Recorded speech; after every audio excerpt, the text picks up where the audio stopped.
Okay.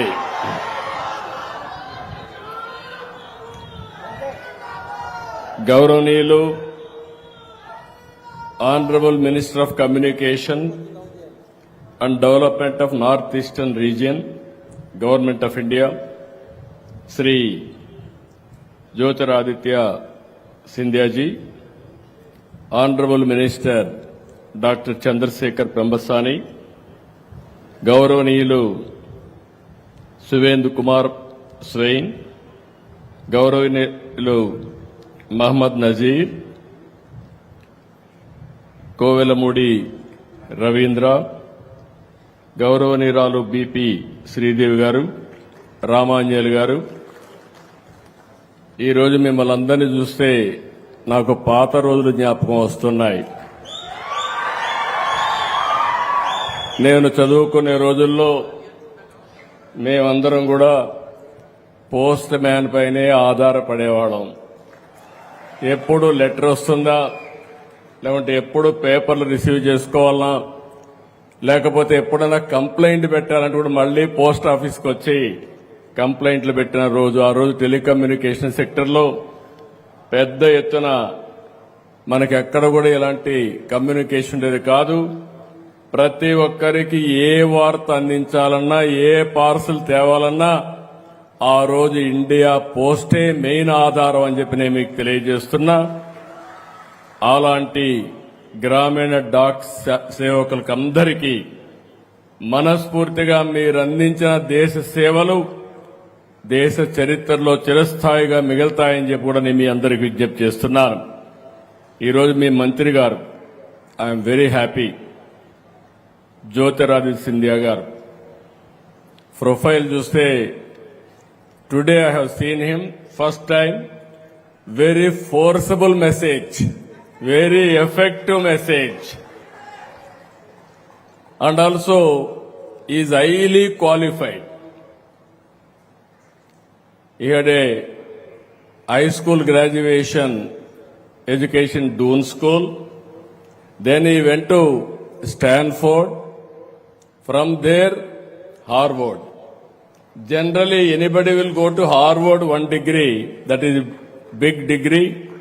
If anybody will go to Stanford, that is also big degree. Both Stanford and Harvard graduation, only one man got it, that is your minister, Jyotiraditya. And also is a royal family. You have to understand this. Being a royal family, to go to Stanford and also Harvard is impossible. There is a complacency. That is his determination. I am very happy.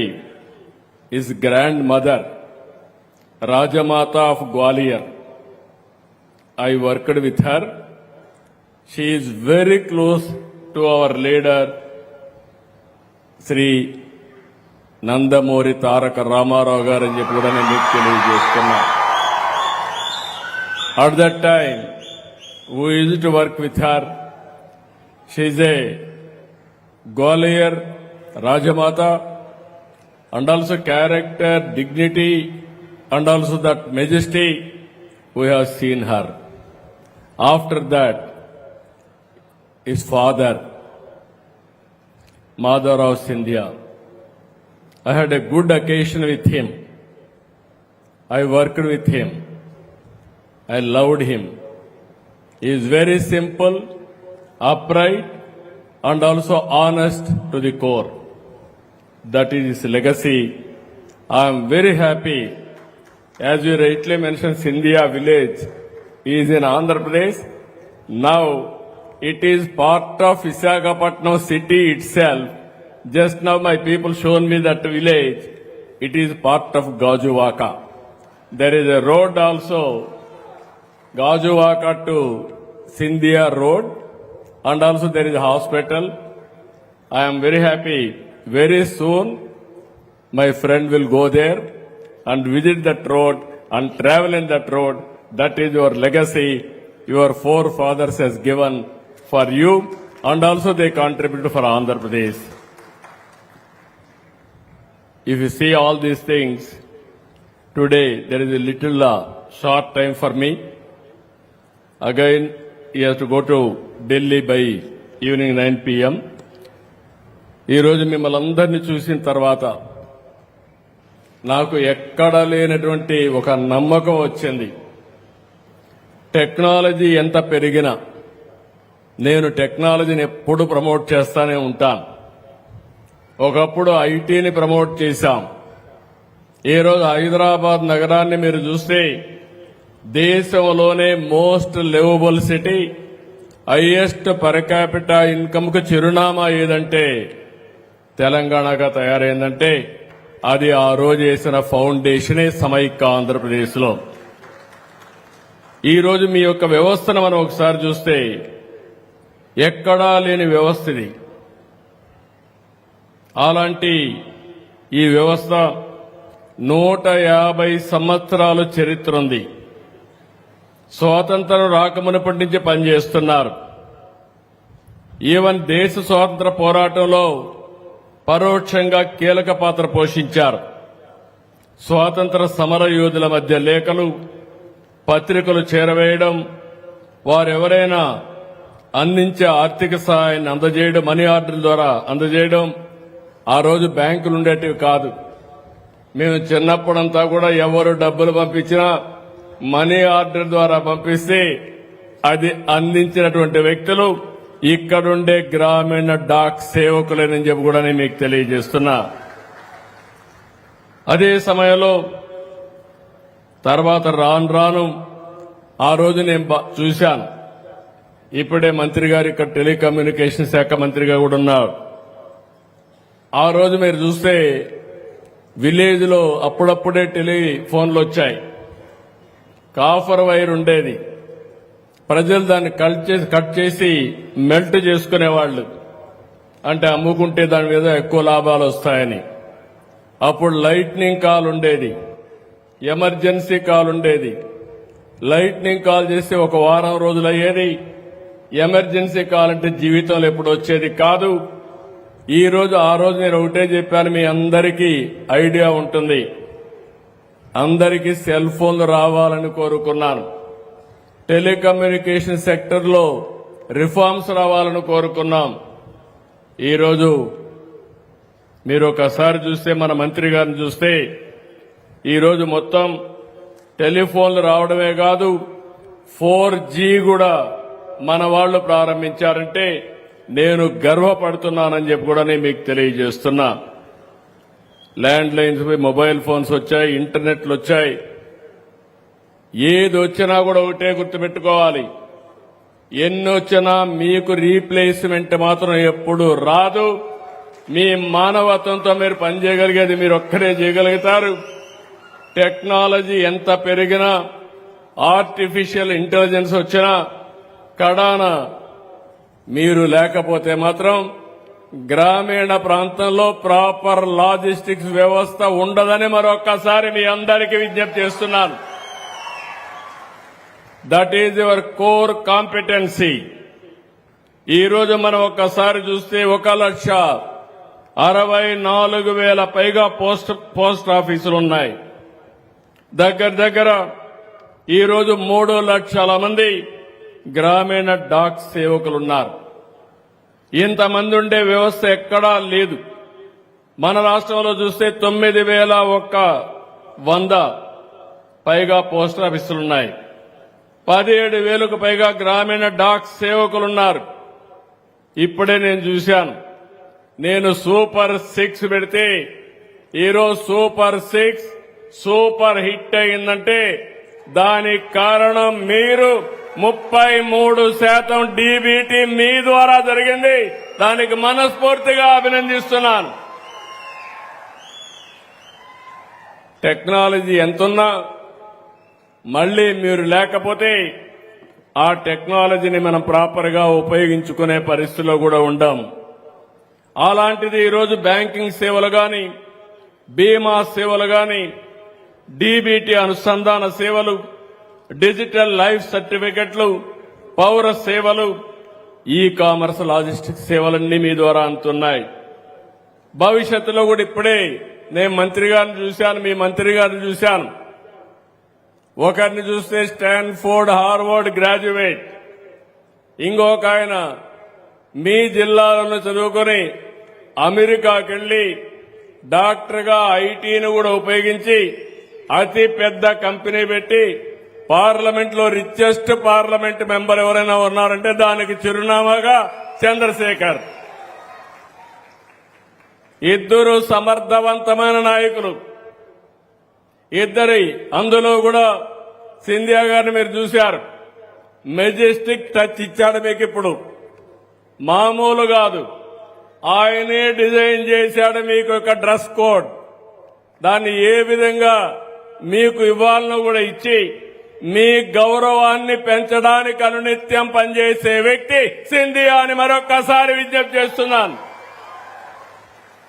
డబ్బులే కాదు, గౌరవం ఉండాలి. మీరు జాతి కోసం పనిచేస్తున్నారు.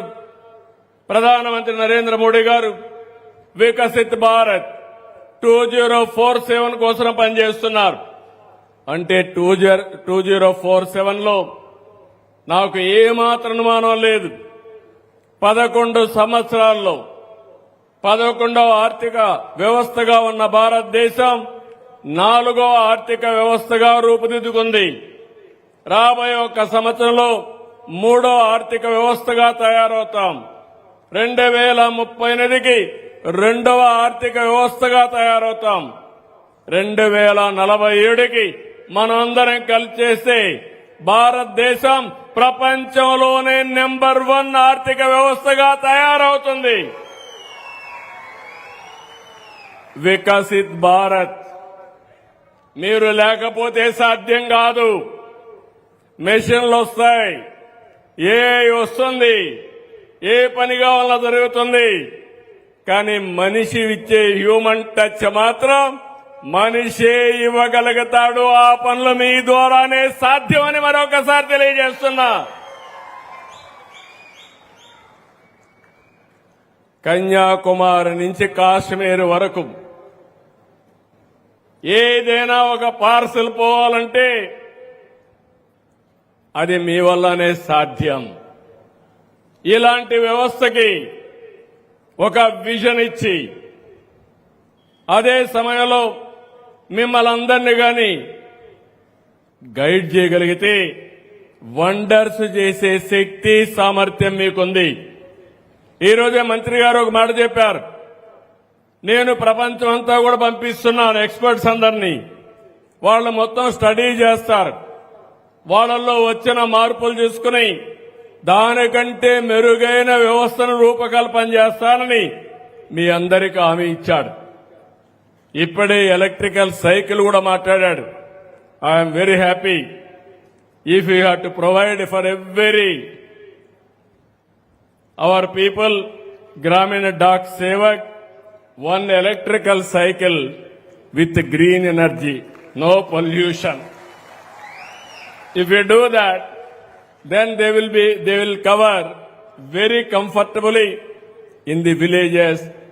Even sometimes they need exercise, they will ride the cycle. Whenever they are tired, they can drive the cycle and move forward. Even carrying parcels, all these things, it is very, very easy. For that, what I am requesting our Honorable Minister, make Andhra Pradesh the proof of concept as a model project. All 17,000 people you provide 1 cycle, you will see the productivity within no time. ఇవన్నీ కూడా మనం చేసి ముందుకు పోవాల్సిన అవసరం ఉంది. నేను ఒకటే మిమ్మల్ని అందరూ విజ్ఞప్తి చేస్తున్నా. ఈరోజు బోలెడన్ని అవకాశాలున్నాయి. నేను ఇప్పుడే చూశాను ఎంత ఫ్లూయెంట్ గా హిందీ మాట్లాడుతున్నారు, ఇంగ్లీష్ మాట్లాడుతున్నారు. బాగా చదువుకున్న వాళ్ళు కూడా గ్రామంలో ఉండి ప్రజలకు సేవ చేస్తూ మీ ప్రాంతాన్ని అభివృద్ధి చేయొచ్చని ఇండియా పోస్ట్ సర్వీస్ లో చేరారు. దానికి మిమ్మల్ని అందరినీ మనస్ఫూర్తిగా అభినందిస్తున్నాను. ఈరోజు ఇంకొక విషయం కూడా మనం మాట్లాడుకోవాలి. ఈరోజు ఉత్తమ సేవలు అందించే మిమ్మల్ని అందరినీ మనస్ఫూర్తిగా అభినందిస్తూ ఈరోజు రాష్ట్రంలో కూడా డబల్ ఇంజన్ సర్కార్ ఉంది. ఈ రోజు మీరు చూస్తే డబుల్ స్పీడ్ తో ముందుకు పోతున్నాం. 20 నెలల్లో సంక్షేమ కార్యక్రమాలు చేశాం. అభివృద్ధి కార్యక్రమాలు సూపర్ స్పీడ్ తో ముందుకు పోతున్నాం. సుపరిపాలనకు నాంది పలికాం. ఈ రోజు ఎవ్వరు కూడా ఏ ఆఫీసుకు పోయే పని లేదు. సర్టిఫికెట్లు గాని ఏ పని కావాలన్నా వాట్సాప్ గవర్నెన్స్ లో మన మిత్ర ద్వారా ఇస్తున్నాం. ఇవన్నీ కూడా సర్వీసులు వస్తాయి. కానీ ఏదైనా నేరుగా చేరేయాలంటే దానికి పేర్లలుగా ఈరోజు గ్రామ డాక్ సేవకులే మార్గం అని చెప్పి కూడా నేను మీకు తెలియజేస్తున్నా. నేను మంత్రులు ఇద్దరిని కూడా రిక్వెస్ట్ చేస్తున్నాను. మీరు డ్రైవ్ చేయండి. రాష్ట్ర ప్రభుత్వం ఇచ్చే సేవలన్నీ కూడా మా గ్రామీణ డాక్ సేవకుల ద్వారానే చేపిస్తామని మీకు హామీ ఇస్తున్నాను. అవసరమైతే మినిస్టర్ గారు ఈజ్ కోఆర్డినేటింగ్. ఈరోజు రైలు గాని ఎయిర్ గాని బస్సుల్లో గాని ఎలాంటి పార్సల్స్ ఎక్కడికి పంపించాలో కన్సాలిడేషన్ చేయడం, టెక్నాలజీ ఇంటిగ్రేట్ చేయడం. ఈ రెండు టెక్నాలజీ ఇంటిగ్రేట్ చేయగలిగితే చాలా వరకు మంచి ఫలితాలు వస్తాయి. అది కూడా చేయాల్సిందిగా వారిని కోరుకుంటున్నా. ఇక్కడ మీరందరూ ఉన్నారు. ఏది కూడా అసాధ్యం కాదు.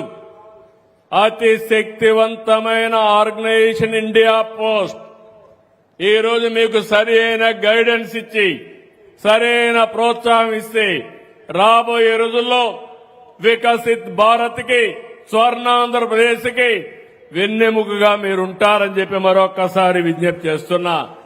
20 నెలల్లో మీరు చూశారు కీలకమైన అమరావతి. మొన్నటి వరకు శ్మశానం అన్నారు, ఎడారన్నారు. ఇప్పుడు హామీ ఇస్తున్న దేవతల రాజధాని అమరావతి, ప్రజా రాజధాని అమరావతి, ప్రపంచం మెచ్చే రాజధాని అమరావతి. పోలవరం గోదావరిలో కలిపేశారు. ఈ రోజు మీరందరూ చూశారు. పోలవరాన్ని పూర్తి చేసి నదుల అనుసంధానం చేసి ప్రతి ఒక్క ఎకరాకు నీళ్లు ఇస్తాం. 2027 గోదావరి పుష్కరాల కంటే ముందు పోలవరాన్ని పూర్తి చేసి జాతికి అంకితం చేసే బాధ్యత ఈ ప్రభుత్వానిది. విశాఖపట్నం స్టీల్ ప్లాంట్ మొన్నే మీరు చూశారు. విశాఖపట్నం స్టీల్ ప్లాంట్ అమ్మేసే పరిస్థితికి వస్తే, ప్రైవేట్ పరం చేసే పరిస్థితికి వస్తే ఎన్పీఏ అయితే కేంద్ర సహకారంతో ఈ రోజు రివైవ్ చేయడమే కాకుండా లాభాల బాటలో పోతా ఉందంటే ఈ నెలలో 54 కోట్ల రూపాయలు ప్రాఫిట్ కూడా వచ్చిందంటే అది అటు కేంద్రం ఇటు రాష్ట్రం చేసే సుపరిపాలన అని చెప్పి కూడా నేను మీకు తెలియజేస్తున్నా. ఇలాంటివి చాలా చేశాం. నేను ఒకటే ఈ కొండే మీరందరూ గుర్తుపెట్టుకోవాలి. కేంద్రం చేసే మంచి పనుల్ని ప్రజల్లోకి తీసుకెళ్లాలి. రాష్ట్రం చేసే మంచి పనులు మన ప్రజల్లోకి తీసుకెళ్లాలి. ఈ దేశాన్ని ఒక గొప్ప దేశంగా తయారు చేయాలంటే, ఆ యాంగిల్లో నిర్మాణం జరగాలంటే అది మన చేతల్లోనే ఉందని చెప్పి కూడా నేను మీకు తెలియజేస్తున్నా. మొన్న నేను ఢిల్లీకి వెళ్ళాను. చూశాను, సదస్సు చూశాను. 80 దేశాలు వచ్చాయి. 80 దేశాలు వచ్చి మనం చేసే అప్లికేషన్లు చూసి ఆశ్చర్యపోయారు. ఒక వ్యవసాయ రంగంలో, లేకపోతే ఒక ఆరోగ్య రంగంలో, ఒక లైవ్ స్టాక్ లో ఇలాంటి అనేక నూతనమైన ఆవిష్కరణలు మనం ఇచ్చేశాం. అది చూసిన తర్వాత మొత్తం ప్రపంచంలో ఉండే అధినేతలే కాకుండా మొత్తం కార్పొరేట్ సెక్టర్ కూడా మన దగ్గర నేర్చుకునే పరిస్థితికి వచ్చారు. సాక్షాత్ ప్రధానమంత్రి గారు నరేంద్ర మోడీ గారి ఆధ్వర్యంలో ఏఐ కాన్ఫరెన్స్ చేశారు. అంత మంచి కాన్ఫరెన్స్ చేస్తే మన ప్రతిష్ట దెబ్బతీసే విధంగా, దేశ పరువు పోగొట్టే విధంగా యూత్ కాంగ్రెస్ వెళ్లి అక్కడ నిరసనలు తెలియజేసి అర్ధనగ్న ప్రదర్శన చేశారు. అంటే వీళ్ళకి ఏ అంటే తెలియదు, టెక్నాలజీ అంటే తెలియదు, భారతదేశం యొక్క ప్రాముఖ్యత తెలియకుండా ప్రపంచం మెచ్చుకునే పాలన జరుగుతూ ఉంటే దాన్ని అడ్డుకునే ప్రయత్నం, ఇమేజ్ దెబ్బతినే ప్రయత్నం, బ్రాండ్ దెబ్బతీసే ప్రయత్నం మంచిది కాదని కూడా మీకు తెలియజేస్తున్నా. ఎందుకంటే ఇండియా పోస్ట్ తరపున మీరున్నారు, మీకు ఒక అవగాహన ఉంది. మీరు మంచిని గాని చెప్పగలిగితే ఇలాంటి చెడు ప్రవర్తనల్ని ఖండించవలసిన బాధ్యత కూడా మనందరిపైన ఉందని చెప్పి కూడా నేను మీకు తెలియజేస్తున్నా. ఏదేమైనా ఫైనల్ గా నేను మీ అందరికీ ఒకటే విజ్ఞప్తి చేస్తున్నా, మీ సేవల్ని రాష్ట్ర ప్రభుత్వం సమర్థవంతంగా ఉపయోగించుకుంటాం, కేంద్ర ప్రభుత్వం కూడా అదే విధంగా ఉపయోగించుకుని భారతదేశంలో ఒక పటిష్టమైన లాజిస్టిక్ వ్యవస్థగా ఈ యొక్క గ్రామీణ సడక్ సేవకుల్ని తయారు చేయాల్సిందిగా మరొక్కసారి కోరుకుంటూ, వండర్ఫుల్ ఎక్స్పీరియన్స్. మీ వాళ్ళని చూశాను, మీరు మాట్లాడుతూ ఉంటే ఎంత ప్రైడ్గా మాట్లాడారంటే, ఎంత ఆత్మవిశ్వాసంగా ఉన్నారంటే, ఎస్ మేము కూడా చేయగలుగుతామనే ఆత్మవిశ్వాసంతో ముందుకు పోతున్నారు. దానికి మిమ్మల్ని అందరినీ అభినందిస్తూ మరొక్కసారి అందరికి కూడా మనస్ఫూర్తిగా ధన్యవాదాలు. ఎవరు చేయలేని పని మీరు చేస్తున్నారు. ఎంతో మంది ఐటీ ప్రొఫెషనల్స్ వచ్చారు, ప్రపంచమంతా వెళ్లారు.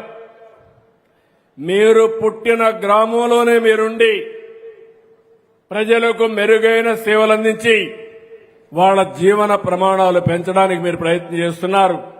అలాంటి మీ అందరికీ మరొక్కసారి పేరు పేరున మనస్ఫూర్తిగా నా నమస్కారాలు, ధన్యవాదాలు. థ్యాంక్ యూ అనండి. Thank you, sir. It is our profound honor to invite the Honorable Chief Minister of Andhra Pradesh